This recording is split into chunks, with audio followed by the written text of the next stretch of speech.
Bonsoir, vous le comprendrez au sourire d'Isabelle Martinet à la fin de ce journal. Les habitants du Sud-Est respirent.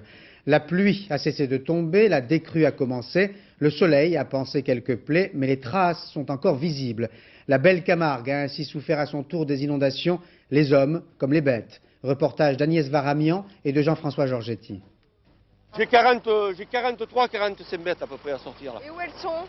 Elles sont sur le chemin là, vous voyez, elles sont sur le chemin, un petit peu sur la relevée, elles sont de l'eau jusqu'au ventre. Je ne sais pas si on va pouvoir y aller à cheval parce que l'eau monte, il paraît que l'eau monte, je ne sais pas, à une allure vertigineuse.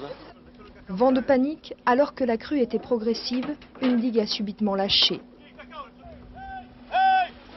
Il faudra plusieurs heures et une vingtaine de cavaliers pour rassembler le troupeau. Abrivade, improvisée et bien encadrée par les secours, le troupeau du Magnadier est au sec, mais lui se plaint de ne pas avoir été prévenu. J'ai pas été averti, moi. Il y avait du moins. Vous savez qui c'est, moi? C'est le pêcheur qui a entendu à la radio. Il m'a dit à la digue qui a pété à Albaron, moi. Ici, pour le Rhône, c'est la fin du parcours. Après les villes, le fleuve s'étale maintenant dans les rizières, victime, les mâts isolés. Car si la Camargue a la culture de l'eau, cela faisait très longtemps que le Rhône n'avait pas débordé aussi fort. Digue en mauvais état risque de lâcher sur les barrages. Les gendarmes conseillent l'évacuation. Moi, dès que j'ai plus d'électricité, je m'en vais. Tant que j'ai l'électricité, je reste. Faites comme ça. Impossible de forcer les gens à partir, une centaine de personnes sont au milieu de l'eau ce soir et le Rhône monte encore doucement. Sur les hauteurs de Grasse, un glissement de terrain s'est produit. Une maison de retraite a été évacuée par mesure de sécurité. Il n'y a pas eu de victimes. Et l'on peut faire ce soir un premier bilan des dégâts des eaux. Caroline Laudrin. C'était l'heure de la sieste pour les pensionnaires de la maison de retraite du Belvédère, celle où l'on reprend quelques forces avant d'aller faire un petit tour. D'un bloc, la terrasse qui domine la ville de Grasse s'est effondrée. Par chance, personne ne s'y trouvait à cette heure de la journée. Depuis jeudi, la pluie ne cesse de tomber, la terre est imbibée d'eau et le mur qui surplombe la rue Napoléon a fini par céder. Après 4 jours de pluie, enfin, une lente décrue vient d'être enregistrée dans tout le sud-est. Au total, 800 familles ont été évacuées et ce soir, 4000 hectares sont toujours inondés. Les villages les plus touchés, Mondragon, la Motte-du-Rhône et la Palue. Ils restent encerclés par les eaux, coupés du monde. Ils sont une centaine dans le centre d'Avignon à refuser d'abandonner leur maison. Ils ont prévu leur ravitaillement par barque et regardent sereinement, depuis 2 jours, l'eau s'engouffrer dans chaque maison. Si l'on a pu constater une certaine accalmie durant ces dernières heures, elle semble de courte durée. Déjà, le niveau de la Saône continue de monter dans la région de Mâcon. Et comme si cela ne suffisait pas, de nouveaux orages sont attendus dans la nuit de lundi à mardi, en Rhône-Alpes. Dans sa furie, le Rhône a plaqué il y a quelques jours une immense barge contre un pont du Vieux-Lyon. Elle y est encore, Françoise Vallée. Aujourd'hui, il faisait beau. Un temps doux et humide, les Lyonnais auraient pu aller aux champignons. Mais non, l'attraction, elle était là, sur le Rhône, en plein centre-ville. Une barge de 80 tonnes venue s'encastrer sur le pont Wilson. Depuis jeudi, les Lyonnais se pressent pour voir cette curiosité qui donne tant de mal aux techniciens chargés de l'enlever. C'est l'attraction d'aujourd'hui, parce que c'est rare de voir une barge comme ça. J'ai un peu peur quand même que le pont s'écroule. Ça serait quand même dommage parce qu'il est assez joli. Pas de panique, la barge aurait seulement cassé quelques pierres de la pile du pont. N'empêche que 150 tonnes de pression d'eau, c'est tout de même énorme. En 3 jours, les secours ont fait plusieurs tentatives avec des camions grues, des treuils super puissants, en vain. La barge fait de la résistance. Il n'est pas question de soulever, il faut tirer. Il faut essayer de chavirer cette barge, la dévier du courant. Les moyens nautiques dont nous disposons nous interdisent de faire traverser un câble au Rhône.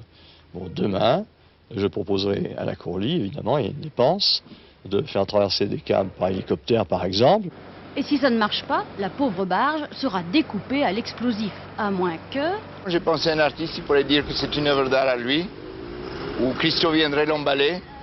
Quand même, il y a eu le pont neuf à Paris, on en a fait tout un Bataclan. Pourquoi vous avez une barge, vous ne la vendez pas? C'est une bonne idée, non?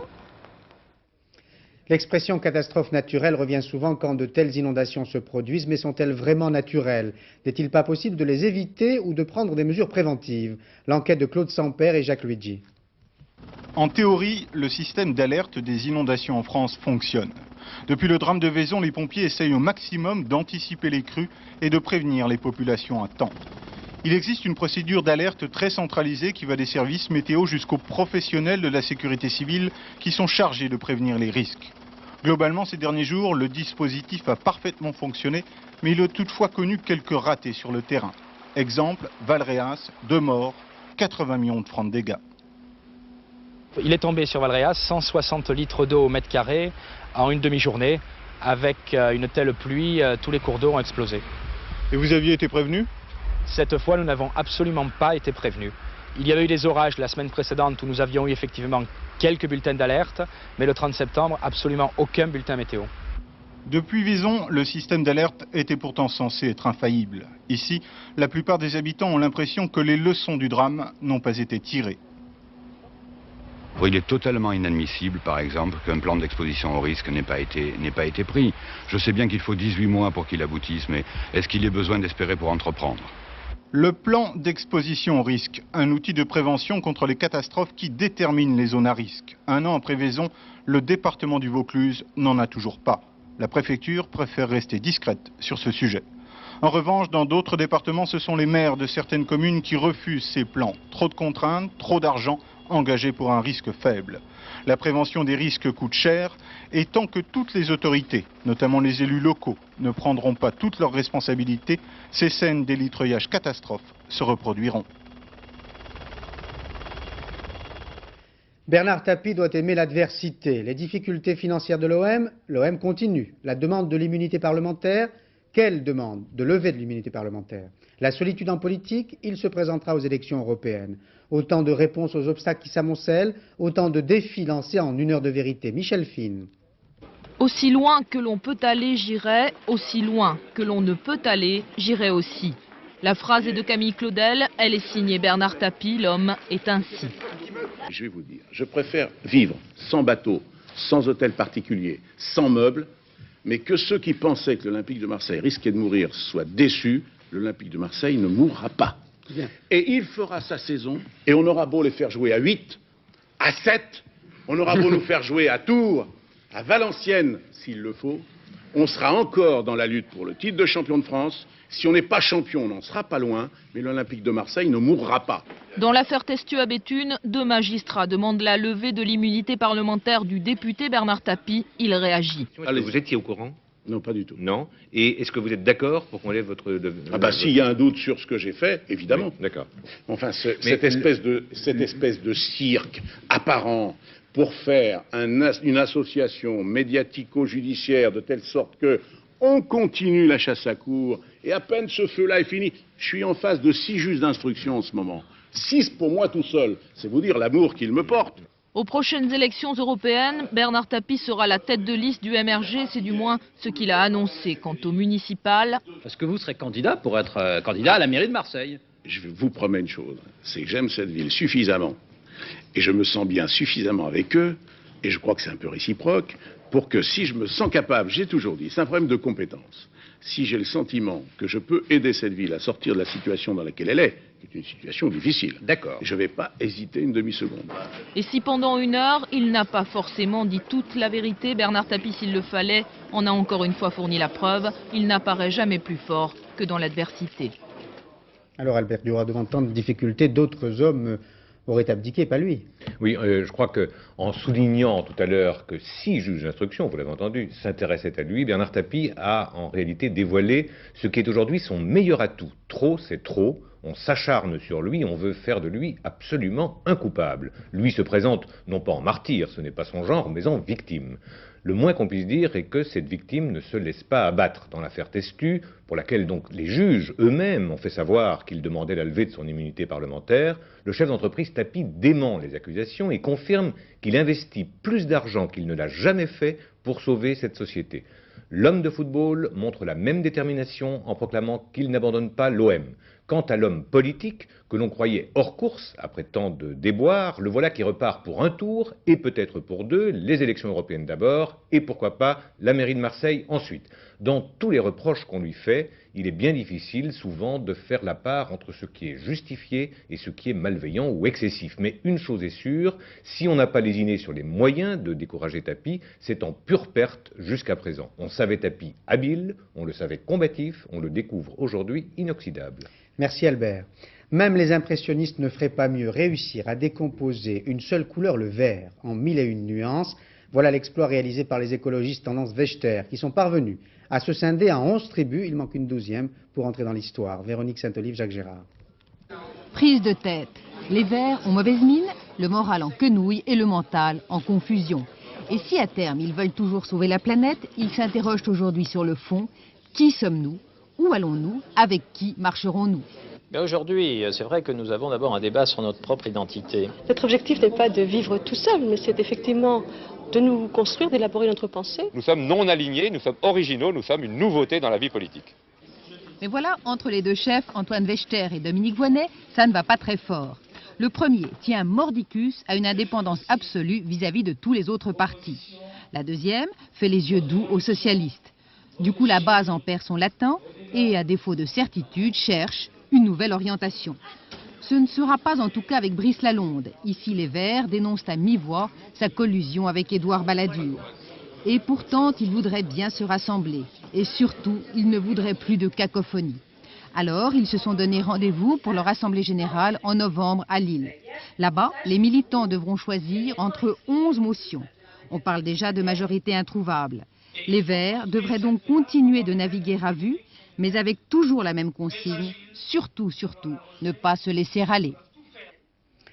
Jacques Toubon ne voit pas un infléchissement dans l'attitude de la France sur le GATT, mais au contraire un durcissement. Le ministre de la Culture, invité par RMC L'Express, fait ainsi allusion à la déclaration de son collègue Alain Juppé, qui se disait prêt hier à accepter un accord partiel pour le 15 décembre. Le gouvernement reste ainsi ferme sur le volet agricole du GATT. Il faut dire que la pression des agriculteurs reste forte.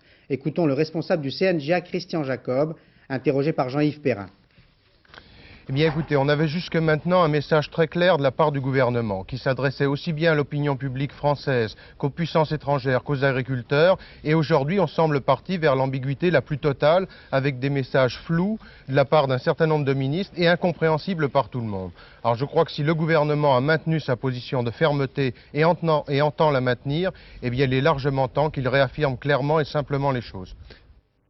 Et Léon Brittan, le commissaire européen chargé de représenter l'Europe dans ses négociations, notamment avec les États-Unis, s'en tient à la date du 15 décembre pour régler les dossiers les plus importants du GATT.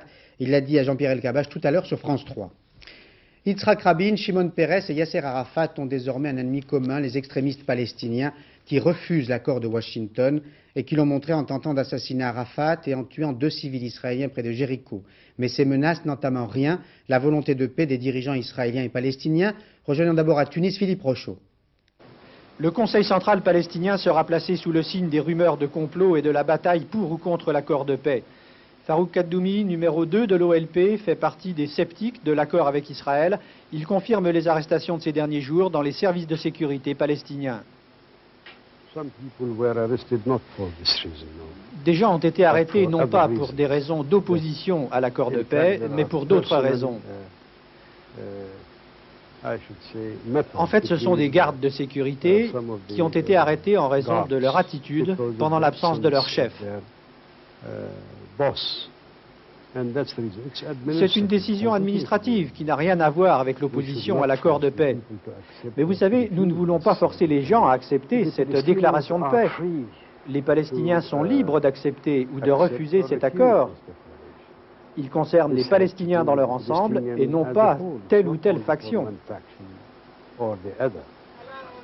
107 délégués palestiniens, dont 30 des territoires occupés, sont arrivés à Tunis. Des hommes comme Haïdar Abdel Shafi, qui dirigeait la délégation palestinienne à Madrid et Washington, se prononcent contre l'accord d'autonomie pour Gaza-Jéricho, mais pensent que le texte devrait quand même l'emporter. Cette faible majorité qui devrait sortir en faveur de l'accord d'autonomie permet aux Palestiniens de dire que le débat de ce soir sera vraiment démocratique. Mais dans le même temps, il réduit la marge de manœuvre du chef de l'OLP, Yasser Arafat. Et à Jérusalem, les Israéliens veulent garder leur sang-froid malgré l'assassinat de 2 des leurs. Le reportage de Charles Anderlin qui a rencontré Shimon Peres. La douleur d'un père. Les obsèques des 2 jeunes Israéliens assassinés hier près de Jéricho se sont déroulées sans incident. Dans le passé, des attentats de ce genre suscitaient parfois des manifestations anti-arabes. Ce n'est pas le cas aujourd'hui. Le public israélien semble réaliser que l'objectif des intégristes islamiques est de porter atteinte au processus de paix. Les hommes politiques, en tout cas, sont confiants. S'il y avait autrefois l'Union arabe contre Israël, aujourd'hui il n'y a qu'une minorité arabe contre la paix avec Israël, une minorité qui lutte contre le processus de négociation. Mais cette fois, nous ne sommes plus seuls. Je crois que la majorité des Arabes, de même que la majorité des Palestiniens, sont décidés à aller vers la paix. La mise en échec d'un complot contre Yasser Arafat, pour Shimon Peres, c'est un autre signe encourageant. Cela veut dire, selon lui, que l'OLP a les capacités d'empêcher un tel attentat. Les mesures de sécurité ont été renforcées en Israël et dans les territoires occupés.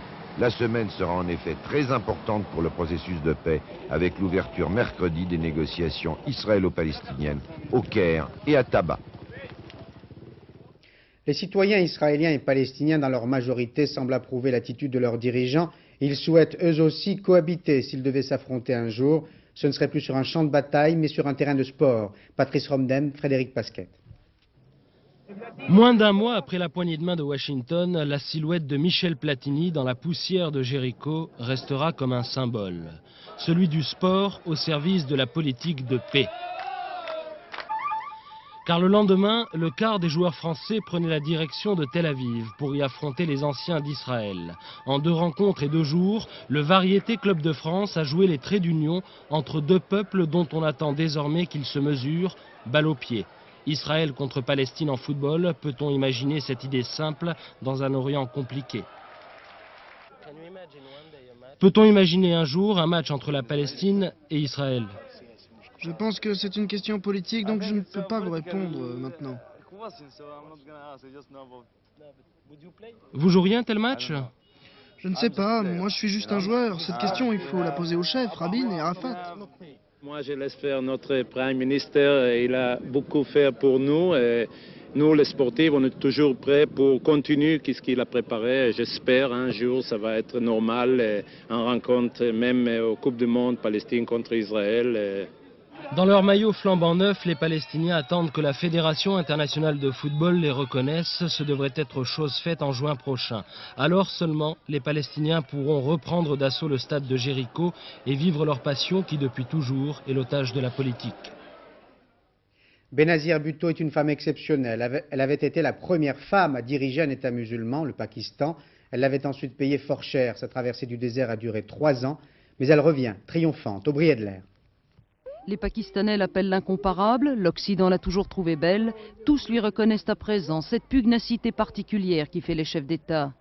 Benazir Bhutto, femme politique bien singulière en terre d'islam, savoure aujourd'hui les plaisirs de la revanche. 3 ans après avoir été limogée, elle est assurée désormais de retrouver sa charge de Premier ministre. Disposant d'une majorité peu confortable, il est vrai, aux élections législatives, son parti du peuple du Pakistan vient de consolider son avance au scrutin provincial.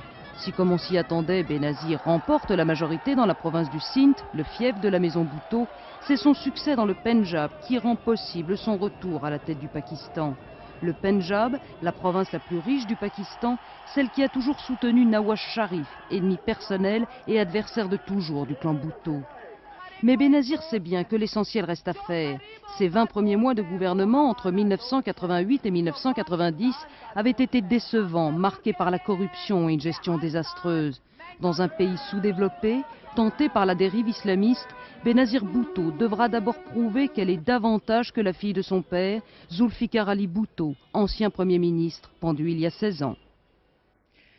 4 Italiens avaient dans leur voiture de quoi donner des vertiges amoureux à des milliers de personnes. Ils ont été arrêtés au poste de péage autoroutier de Beaune, en Côte d'Or.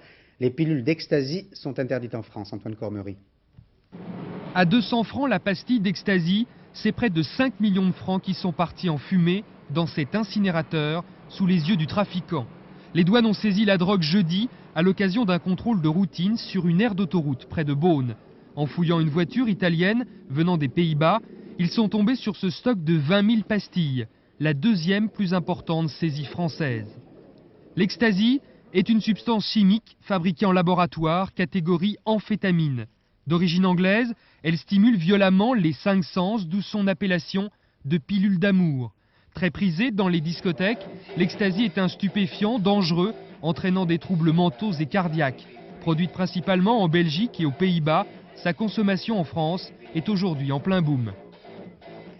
Si tu ne peux aller à l'université, l'université viendra à Troyes. La fac de Prox apparaît, comprenez la faculté de proximité. Elle existe par exemple à Cholet dans le Maine-et-Loire. Chantal Kimerlin, Jacques Gérard.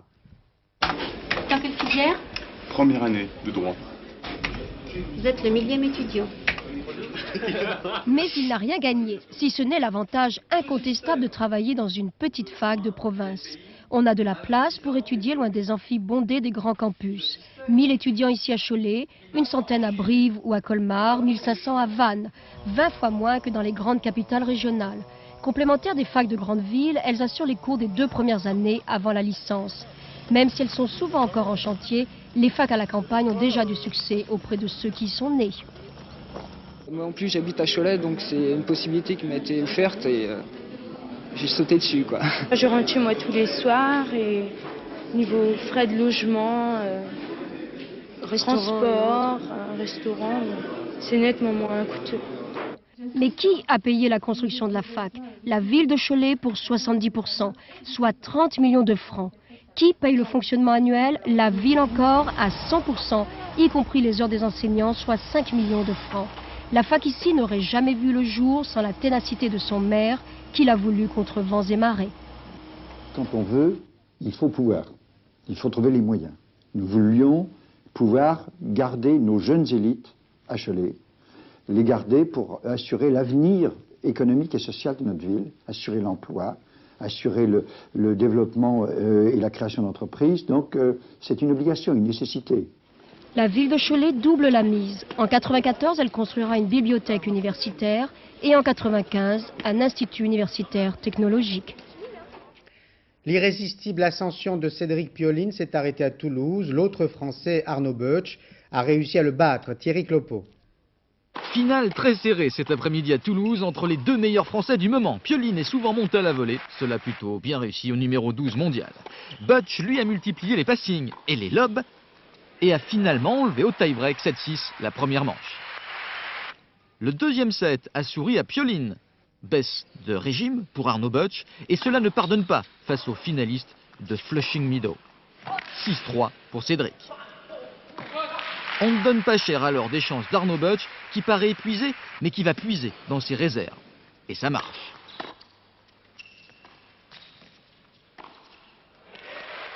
Boetsch, qui a gagné cette année un seul tournoi, Rosmalen aux Pays-Bas, remporte cette troisième manche 6-3.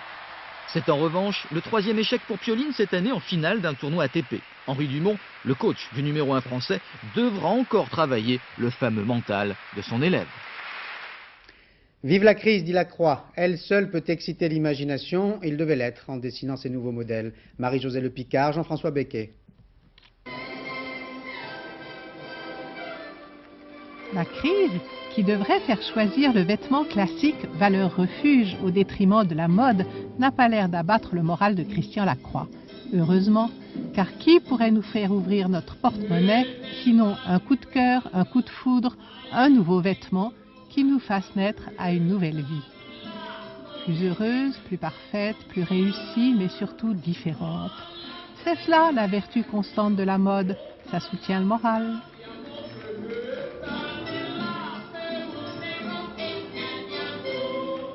Silhouette serpentine, taille fine, petite robe princesse et maillot de bain en mousseline coulissée, croqués pour nous au fil de la collection par la dessinatrice Caroline Saint-Georges qui en reprend les principaux thèmes.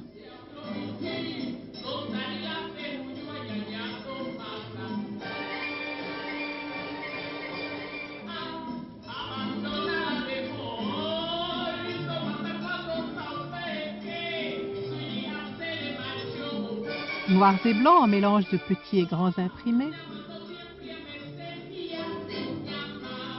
Grand chapeau souple qui exagère, exaspère toutes les silhouettes.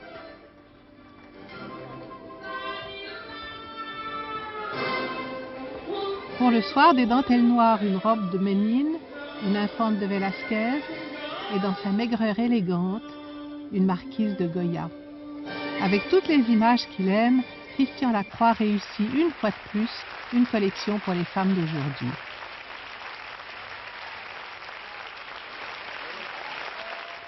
Ce monde du prêt-à-porter est si croustillant qu'il intéresse Altman, le cinéaste américain qui a déjà posé sa griffe sur le monde du cinéma ou du showbiz, était en repérage aujourd'hui chez Sonia Rykiel.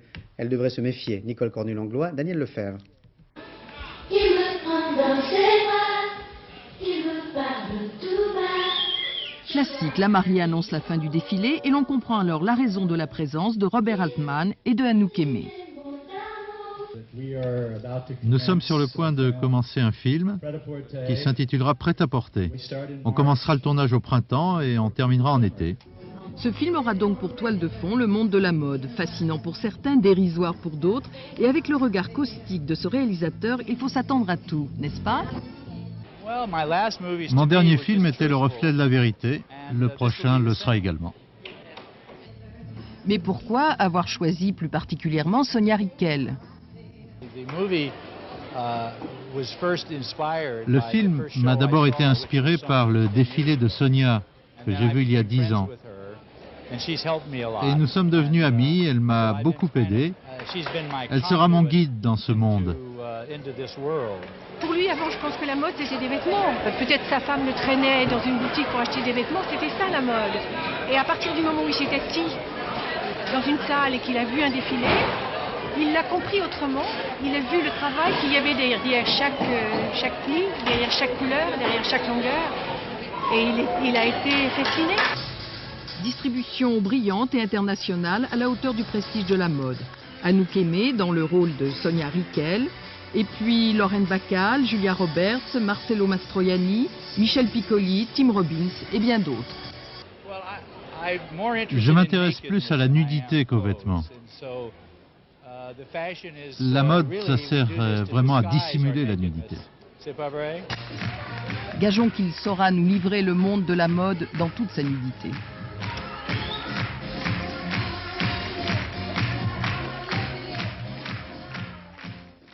Et l'on conclura ce journal par un hommage à une petite très grande dame de la chanson, Édith Piaf. Elle est morte il y a 30 ans, les cérémonies souvenirs se succèdent depuis 24 heures, parfois solennelles, souvent nostalgiques, mais un hommage doit-il être nécessairement triste? Pascal Doucet-Bon et Hervé Pozzo étaient hier soir à Villejuif dans le Val-de-Marne.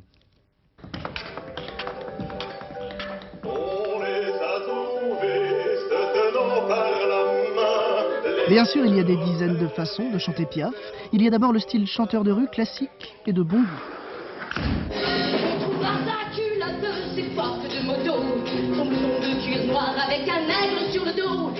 On peut aussi adopter un mode plus bondissant, du genre pile électrique.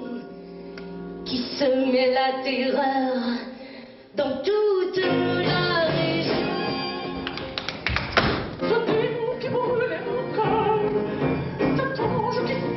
On peut encore sortir des sentiers battus, Piaf, lyrique.